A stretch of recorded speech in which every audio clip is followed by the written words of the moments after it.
ಅಲ್ಪರ ಸಂಘ ಎದೆ ಮ್ಯಾಗಲಿಂಗ, ಸಜ್ಜನರ ಸಂಘ ಹೆಜ್ಜೇನು ಸವಿದಂತೆ, ಈ ದುರ್ಜನರ ಸಂಘ ಬೇಡವಯ್ಯ. ಶರಣ ಹೇಳ್ತದೆ, ದೂರ ದುರ್ಜನರ ಸಂಘ, ಈ ದುಷ್ಟ ದುರ್ಜನರ ಸಂಘ ಬೇಡವಯ್ಯ. ಯಾವ ಆವಾದಡೇನು ವಿಷ ಒಂದೇ. ಇಲ್ಲಿ ನಾವು ಇತಿಹಾಸದಲ್ಲಿ ನಾವು ನೋಡ್ತೀವಿ, ಒಳ್ಳೆಯವರ ಸಹವಾಸ ಮಾಡಿದಂತಹ ಜನ ಇವತ್ತಿಗೂ ಕೂಡ ಭೂಮಿಯ ಮೇಲೆ ಬದುಕಿರೋ ರೀತಿಯಲ್ಲಿ ಜನ ಅವರ ಬಗ್ಗೆ ಮಾತಾಡ್ತಾರೆ. ಉದಾಹರಣೆಗೆ ಮಹಾಭಾರತದಲ್ಲಿ ಭೀಷ್ಮ ಪಿತಾಮಹ ಅಂತಂತಂದರೆ ಮಹಾಭಾರತದಲ್ಲಿ ಅತಿ ದೊಡ್ಡ ಪಾತ್ರ. ಅದು ಅತಿ ದೊಡ್ಡ ಪಾತ್ರ. ವ್ಯಾಸ ಮಹರ್ಷಿಗಳು ಅದನ್ನು ಬಹಳ ದೊಡ್ಡದಾಗಿ ತುಂಬ ಚೆನ್ನಾಗಿ ಚಿತ್ರೆ ಮಾಡಿದ್ದಾರೆ. ಅದನ್ನು ಬಹಳ ಚಿತ್ರಣವಾಗಿ ಬರೆದಿದ್ದಾರೆ. ಅವರು ಮಹಾಭಾರತದ ಮೊದಲಿಂದ ಅಂದರೆ ಕೌರವರು ಪಾಂಡವರು ಈ ಪುರುವಂಶ ಅಂತ ಹೇಳ್ತೀವಲ್ಲ, ಅವರ ಒಂದು ಪ್ರಾರಂಭದ ದಿನಗಳಿಂದಲೂ ಕೂಡ ಅವರು ಇವ್ರನ್ನೆಲ್ಲ ನೋಡಿರ್ತಾರೆ. ಅವ್ರ ತಂದೆದಿವರು ಮದುವೆ ಮಾಡಿಕೊಂಡಿದ್ದು, ಇವರೆಲ್ಲ ಹುಟ್ಟಿದ್ದೆಲ್ಲ ನೋಡಿರ್ತಾರೆ. ಯಾಕೆ ಅಂತಂದರೆ ಅವರು 500 ವರ್ಷಗಳು ಬದುಕಿದ್ರು ಅನ್ನುವಂಥದ್ದನ್ನು ನಾವು ಕೇಳ್ಪಡ್ತೀವಿ. ಅದು ಇದ್ರೂ ಇರ್ಬೋದು. ಯಾಕೆಂದರೆ ನಾವು ಈ ಕೃತಾಯುಗ ಅದು ಬಹಳ ಪ್ರಾರಂಭದ ಯುಗ, ಅದು ಸತ್ಯಯುಗ ಅಂತಲೂ ಕೂಡ ಹೇಳ್ತಾರೆ. ಆ ಕೃತಾಯುಗದಲ್ಲಿ ಜನ ದೈವೀ ಗುಣ ಸಂಪನ್ನರಾಗಿದ್ದರು. 23 ಗುಣಗಳಿತ್ತಂತೆ ಅವ್ರಿಗೆ, ಅಂದರೆ ದೈವೀ ಗುಣಗಳು. ಆ 23 ದೈವೀ ಗುಣಗಳಿದ್ದಂಥವ್ರಿಗೆ ಶಾಂತಿ, ಸಮಾಧಾನ, ಸುಖ, ನೆಮ್ಮದಿ ಇವೆಲ್ಲವೂ ಇತ್ತು. ದುಃಖ ಅಲ್ಲಿ ಇರಲೇ ಇಲ್ಲ. ಆ ಒಂದು ಯುಗದಲ್ಲಿ, ಆ ಪ್ರಾರಂಭಿಕ ಆ ಸತ್ಯಯುಗದಲ್ಲಿ ದುಃಖ ಅನ್ನೋದು ಇರಲಿಲ್ಲ. ಹೀಗಾಗಿ ಅವರು 200 ವರ್ಷ, 300 ವರ್ಷ, 500 ವರ್ಷ ಬದುಕಿದ್ರು ಅಂತ ಹೇಳ್ತಾರೆ. ಆದರೆ ಇದು ದ್ವಾಪರ ಯುಗ. ಈ ದ್ವಾಪರ ಯುಗದಲ್ಲೂ ಕೂಡ ಭೀಷ್ಮ 500 ವರ್ಷ ಬದುಕಿದ್ದ ಅಂತ ಹೇಳ್ತಾರೆ. ಆದರೆ ಅವನು ಎಷ್ಟು ವರ್ಷ ಬದುಕಿದ್ದ ಅನ್ನೋದಕ್ಕಿಂತ ನಾವು ಯಾರ ಜೊತೆಯಲ್ಲಿ ಬದುಕಿದ್ದ, ಯಾರ ಜೊತೆಯಲ್ಲಿದ್ದ ಅನ್ನುವಂಥದ್ದನ್ನು ಮುಖ್ಯ ನಮಗೆ. ಯಾರ ಜೊತೆಯಲ್ಲಿದ್ದ? ಕೌರವರ ಜೊತೆಯಲ್ಲಿದ್ದ, ದುರ್ಯೋಧನ ಜೊತೆಯಲ್ಲಿದ್ದ. ಆದರೆ ಭೀಷ್ಮ ಅಂತಂದರೆ ಇತಿಹಾಸದಲ್ಲಿ ಹೇಳುತ್ತೆ, ಅವನು ಕೊಟ್ಟರೆ ಮಾತು, ಇಟ್ಟರೆ ಶಾಪ ಅಂತ. ಭೀಷ್ಮ ಪ್ರತಿಜ್ಞೆ ಅಂತ ಕರೀತಾರೆ.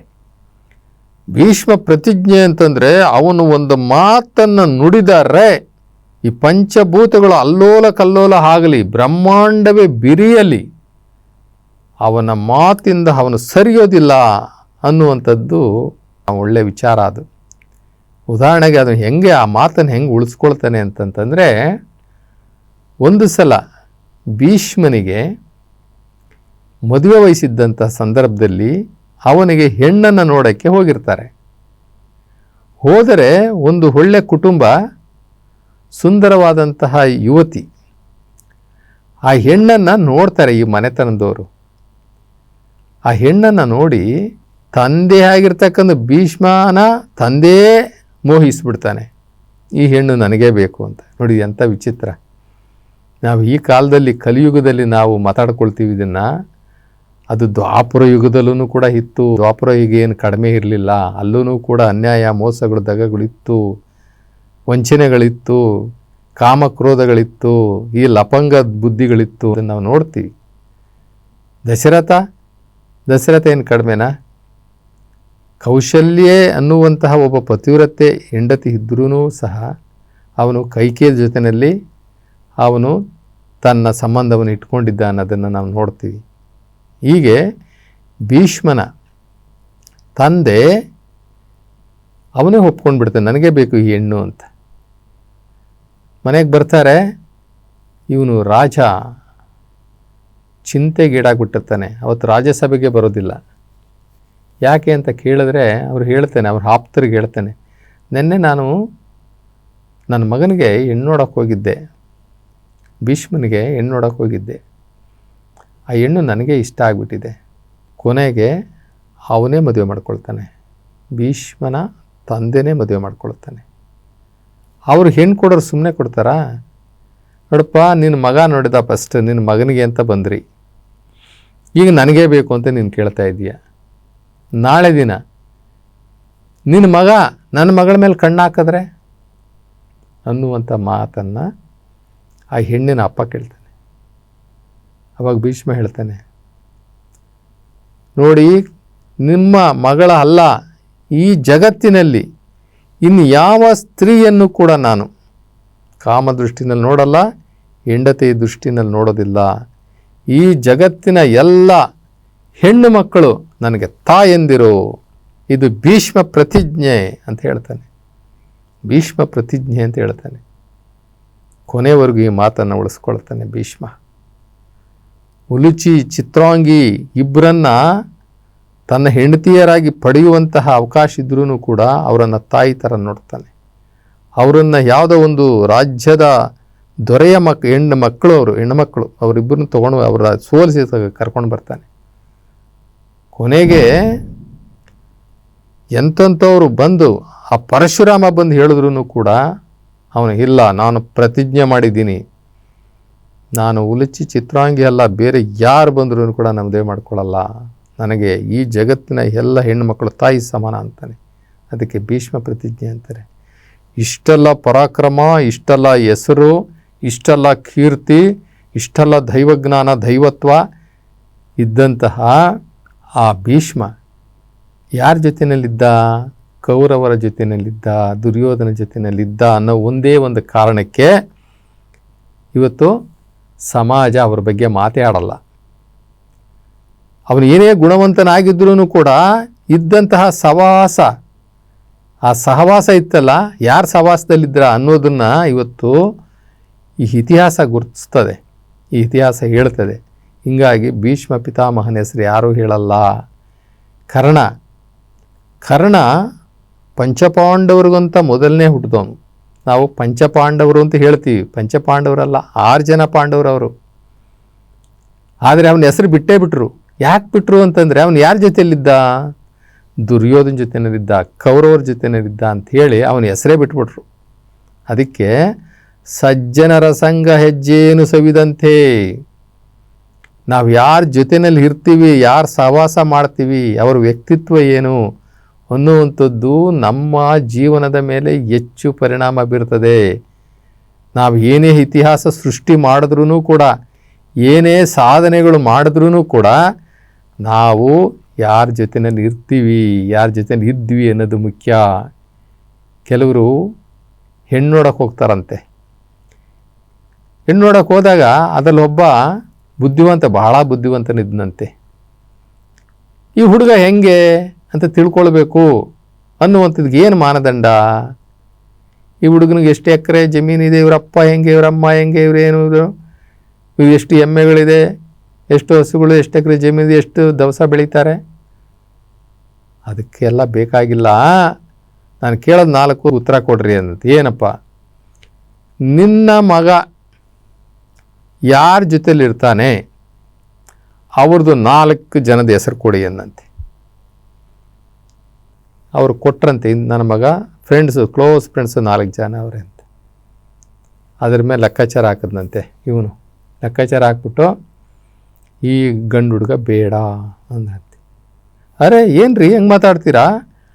ಅವನವ್ರ ಫ್ರೆಂಡ್ಸ್ ರೀ, ನಮ್ಮ ಕುಟುಂಬ ಏನು, ನನ್ನ ಖಾನ್ದಾನ್ ಏನು, ನನ್ನ ಐಶ್ವರ್ಯ, ನನ್ನ ಅಂತಸ್ತೇನು, ನನಗೆ ಎಷ್ಟು ಎಕರೆ ಜಮೀನಿದೆ, ಹೋಗಿ ನಮ್ಮ ತಿಪ್ಪೆ ನೋಡ್ರಿ, ನಂದು ಬಣವೆ ನೋಡ್ರಿ, ನಮ್ಮದು ರೇಷನ್ನು ಗೋಡನ್ನು ನೋಡ್ರಿ ಅಂದ. ಅದನ್ನು ನೀನೇ ಇಟ್ಕೋ, ನನಗಿಷ್ಟು ಸಾಕು ಅಂತ ಎದ್ದೋದ್ರು. ಅದೇ ಹುಡುಗನ ಅದೇ ಊರಿಗೆ ಮತ್ತೊಂದು ಸಂಬಂಧದಲ್ಲಿ ಮದುವೆ ಆಯಿತು. ಅದೇ ಊರಿಗೆ ಅಳಿಯಾಗಿ ಅವನು ಹೋದ. ಇವರೇನು ರಿಜೆಕ್ಟ್ ಮಾಡಿದ್ರು ಅವನು ನೋಡ್ತಾ ಇದ್ದಂಗೆ ಅವನ ನಿಜ ಸ್ವಭಾವವನ್ನು ತೋರಿಸಿ ಕೊನೆವರೆಗೆ ಜಗಳಗಳು, ಕದನಗಳು, ಇಬ್ಬರು ಬೀಗರದು ಕಿತ್ತಾಟ ಕೋರ್ಟ್ವರೆಗೂ ಹೋಯಿತು. ಕೊನೆಗೆ ಆ ಹೆಣ್ಣು ಡೈವರ್ಸ್ ತಗೊಂಡು ಮನೆಗೆ ವಾಪಸ್ ಬಂದಳು, ಅದೇ ಊರಿಗೆ ವಾಪಸ್ ಬಂದಳು. ಆವಾಗ ಇವನು ಮೊದಲು ರಿಜೆಕ್ಟ್ ಮಾಡಿದ್ನೆಲ್ಲ ಅವ್ರ ಫ್ರೆಂಡ್ಸ್ನ ನೋಡ್ಬಿಟ್ಟು, ಆ ಫ್ರೆಂಡ್ಸ್ ಯಾರು ಅಂತ ತಿಳ್ಕೊಂಡು ಅವನ್ನ ಕರೆಸಿದ್ರು. ಅಲ್ಲಪ್ಪ ಈ ಹುಡುಗ ಬೇಡ ಅಂತ ನೀನು ನಮ್ಮ ಮನೆತನಕ್ಕೆ ಬೇಡ ಅಂತ ನೀನು ಹೆಂಗೆ ಹೇಳಿದೆ, ಬರೀ 4 ಜನ ಫ್ರೆಂಡ್ಸ್ ನೋಡ್ಬಿಟ್ಟು ಹೇಳ್ಬಿಟ್ಟಲ್ಲ ಅಂತ. ಅದಕ್ಕೆ ಅವ್ರು ಹೇಳಿದ್ರೆ, ಬುದ್ಧಿವಂತ ಹೇಳಿದ್ರಂತೆ, ನೋಡಪ್ಪ ಯಾರು ಸಹವಾಸದಲ್ಲಿದ್ದಾರೆ ಆ ಫ್ರೆಂಡ್ಸ್ಗಳು ಅವ್ರ ಗುಣ ಏನು, ಅವ್ರ ಸ್ವಭಾವ ಏನು, ಅವ್ರ ನಡತೆ ಏನು, ಅವರ ಹವ್ಯಾಸಗಳೇನು, ಅವ್ರ ಚಟಗಳೇನು, ಇಷ್ಟು ತಿಳ್ಕೊಂಡ್ರೆ ಸಾಕಪ್ಪ. ಒಂದು ಸಂಬಂಧ ಬೆಳೆಸೋದಕ್ಕೆ ಇಷ್ಟು ತಿಳ್ಕೊಂಡ್ರೆ ಸಾಕು ಅಂತ ಅಂದ. ಆದರೆ ನಾವೇನು ಮಾಡ್ತೀವಿ, ಇದನ್ನೆಲ್ಲ ನೋಡೋದಿಲ್ಲ ನಾವು. ಅವ್ರಿಗೆ ಎಷ್ಟು ಎಕರೆ ಜಮೀನಿದೆ, ಎಷ್ಟು ಜನ ಮಕ್ಕಳು, ಇವನು ಎಷ್ಟನೇ ಮಗ, ಒಬ್ಬನೇ ಮಗ ಆಗಿದ್ರೆ ಚೆನ್ನಾಗಿರ್ತಿತ್ತು, ಎಲ್ಲ ಆಸ್ತಿ ಇವನಿಗೆ ಬರ್ತಾ ಇತ್ತು. ಬರೀ ಈ ಲೆಕ್ಕಾಚಾರ ಆಗ್ತೀವಿ. ಅದು ಯಾವುದು ಲೆಕ್ಕಕ್ಕೆ ಬರೋದಿಲ್ಲ.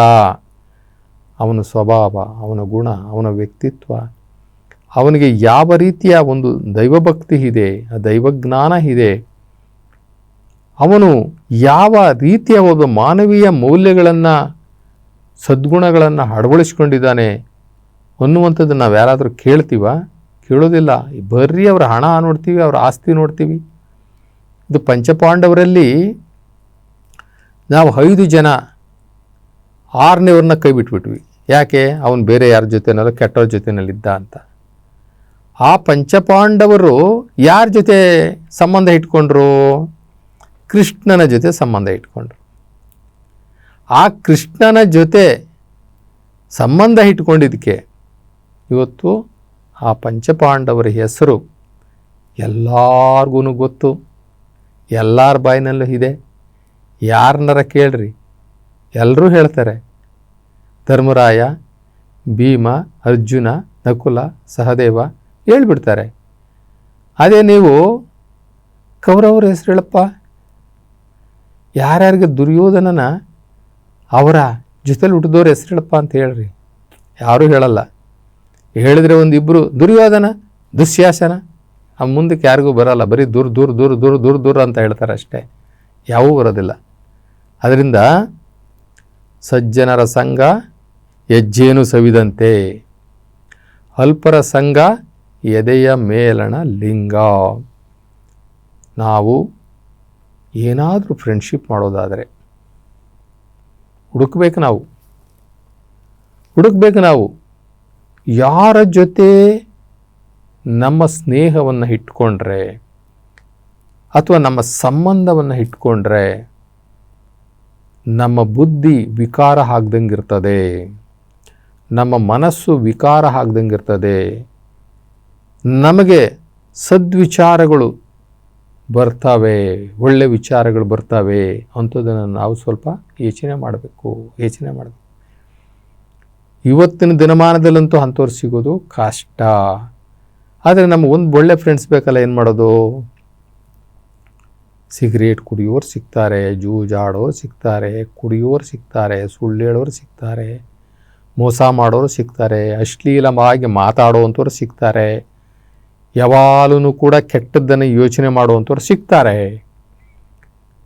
ಯಾವಾಗಲೂ ದೈವಜ್ಞಾನ, ಒಳ್ಳೆ ನಡೆ, ಒಳ್ಳೆ ನುಡಿ, ಇದನ್ನು ನೋಡು ಎಲ್ಲಿ ಸಿಗ್ತಾರೆ ನಮಗೆ? ಸಿಗಲಿಲ್ಲ ಅಂತ ಇಟ್ಕೊಳ್ಳಿ. ಮತ್ತೇನು ದಾರಿ ಅಂದರೆ ಈ ಜಗತ್ತಲ್ಲೇ ಒಳ್ಳೆ ಫ್ರೆಂಡ್ ಅಂದರೆ, ನೋಡೋಣ ಯೋಚನೆ ಮಾಡಿರಿ, ನೀವು ಹೇಳಿ, ಒಳ್ಳೆ ಫ್ರೆಂಡ್ ಅಂದರೆ ಯಾರು? ಒಳ್ಳೆ ಫ್ರೆಂಡ್ ಅಂದರೆ ಯಾರು? ನೀವು ಯೋಚನೆ ಮಾಡಿರಿ. ಒಳ್ಳೆ ಫ್ರೆಂಡ್ ಅಂತಂದರೆ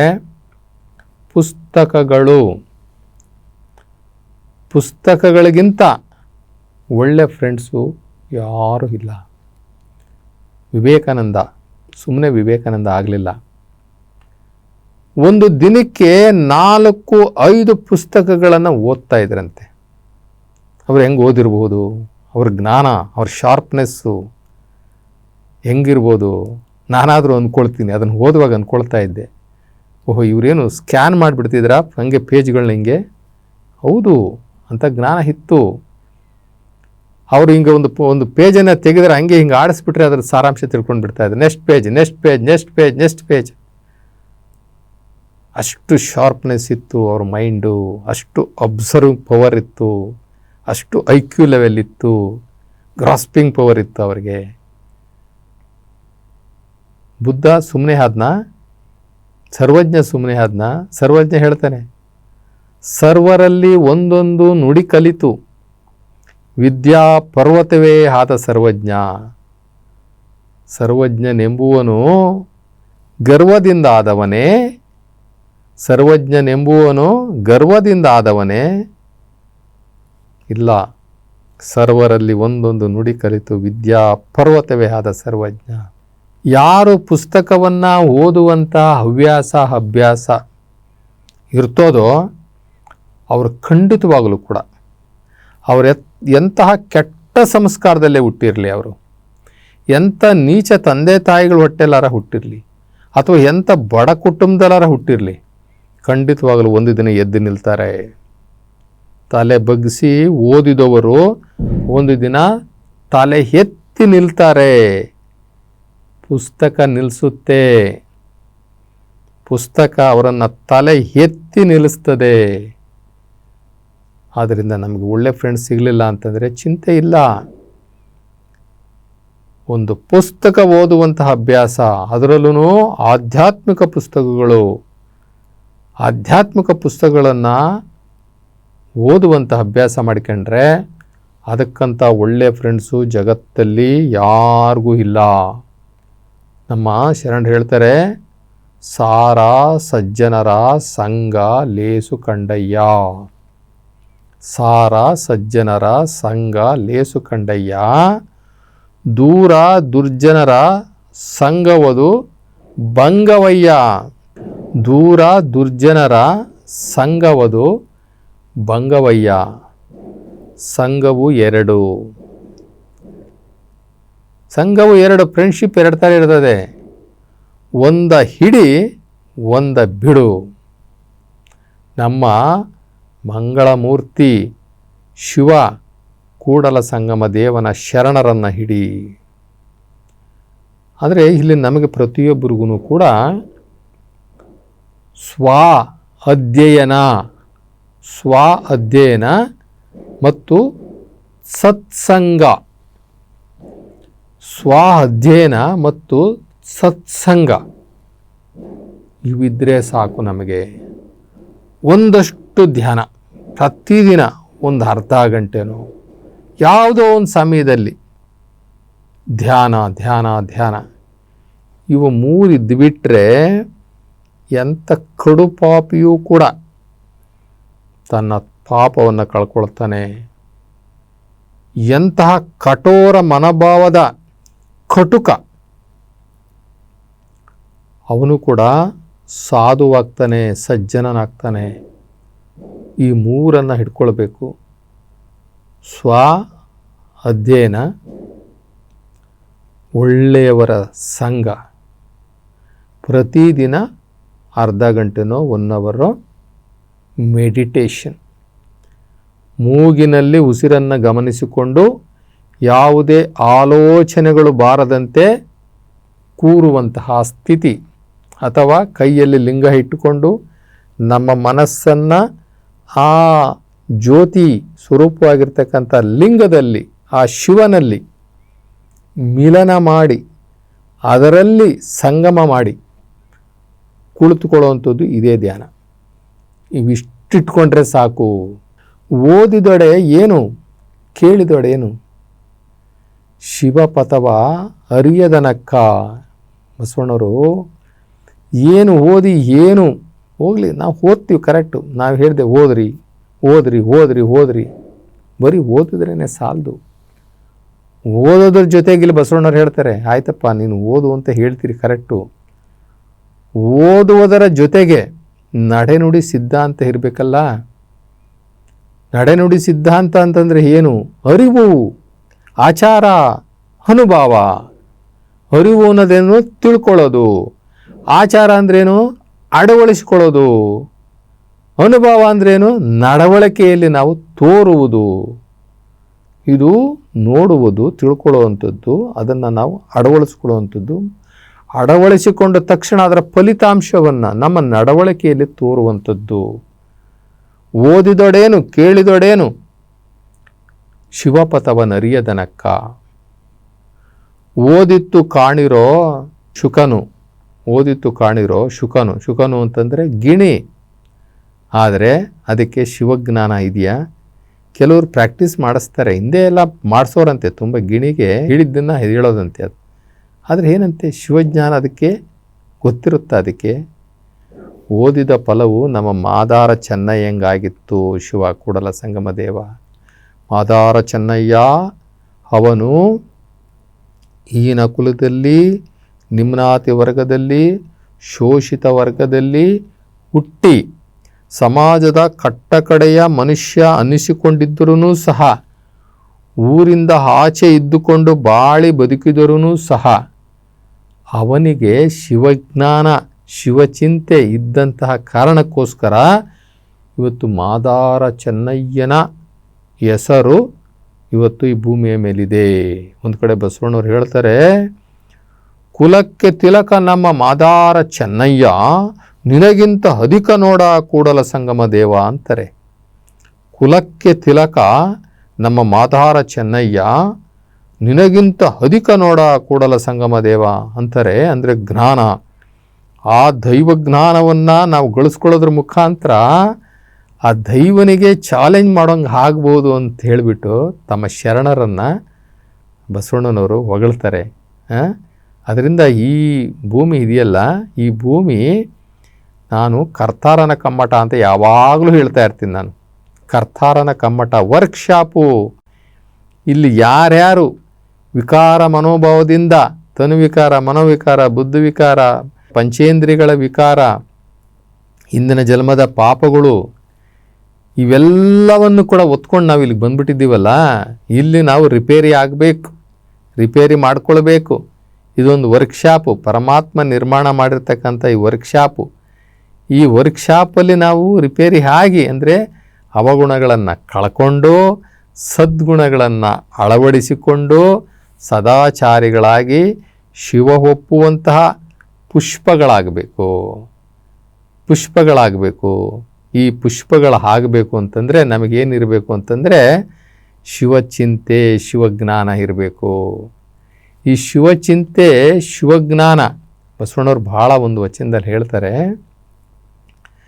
ಶಿವಚಿಂತೆ ಶಿವಜ್ಞಾನ ಇಲ್ಲದ ಮನುಜರು ಸಗಣಕ್ಕೆ ಸಾಸಿರ ಹುಳ ಹುಟ್ಟದೇ ದೇವ, ಕಾಡ ಮೃಗ ಒಂದಾಗಿ ಇರಲಾರದೆ ದೇವ, ಊರ ಮೃಗ ಒಂದಾಗಿ ಇರಲಾರದೆ ಹರನೆ, ನಮ್ಮ ಕೂಡಲ ಸಂಗನ ಶರಣರಿಲ್ಲದ ಊರು ದೇಶ ವನವಾಸ ನರವಿಂದ್ಯ ಕಾಣಿರೋ.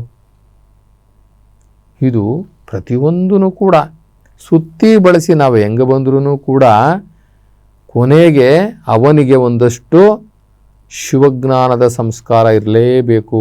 ದೇವರೊಬ್ಬನಿದ್ದಾನೆ, ಅವನು ನನ್ನ ನಿಯಂತ್ರಕ, ಅವನು ನನ್ನ ರಕ್ಷಕ, ಅವನು ನನ್ನ ತಂದೆ, ಅವನು ನನ್ನ ಜನ್ಮದಾತ, ಅವನು ನನಗೆ ಅನ್ನದಾತ, ಪ್ರತಿಯೊಂದನ್ನು ಕೂಡ ನನ್ನನ್ನು ನೋಡ್ತಾ ಇದ್ದಾನೆ ಅನ್ನುವಂತಹ ಅಲ್ಪ ಸ್ವಲ್ಪ ಶಿವಜ್ಞಾನ ಇಲ್ಲ ಅಂತಂದರೆ ಅವನು ಏನೇ ಓದಿ ಏನೇ ಮಾಡಿದ್ರೂ ಅದು ಗಿಣಿಪಾಠ ಆಗುತ್ತೆ ಅನ್ನುವಂಥದ್ದು ನಮ್ಮ ಶರಣರು, ನಮ್ಮ ಬಸವಣ್ಣವ್ರ ವಾದ. ಗಿಣಿಪಾಠ ಆಗುತ್ತೆ.